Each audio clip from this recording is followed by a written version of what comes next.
सुटला फायनलचा फेरा सुटला या मैदानातला। कोजागिरी पौर्णिमा उत्सवानिमित्त आयोजित केलेलं आहे भव्य दिव्य मैदान 1,21,000 कोणाच्या नशिबी कोण होतं या ठिकाणी। एक नंबरचा मानकरी पलीकडे घरचा असाच आहे, तिकडं गुरु आहे, अलीकडं राजा आहे, इकडं सुंदर आहे। मधल्या राणाला कुणी बाजी मारली, अलीकडं सुंदर आणि पलीकडं राजा।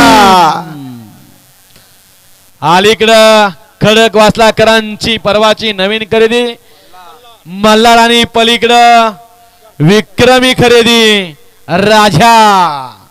दोघात लढत झाली काठा किर, कुणी मारली बाजी। मुरला रिप्लाय घेऊ नका, आता खाल्लं क्वार्टर फायनलचा फेरा सुटतोय। घेऊ नका रिप्लाय। गाड्या सोडाय गेले सगळे बाहेर नाही या, गाड्या सोडाय गेले सगळे बाहेर नाही या। हे बैलगाडीचं क्षेत्र, इथं दिवस हा प्रत्येकाचा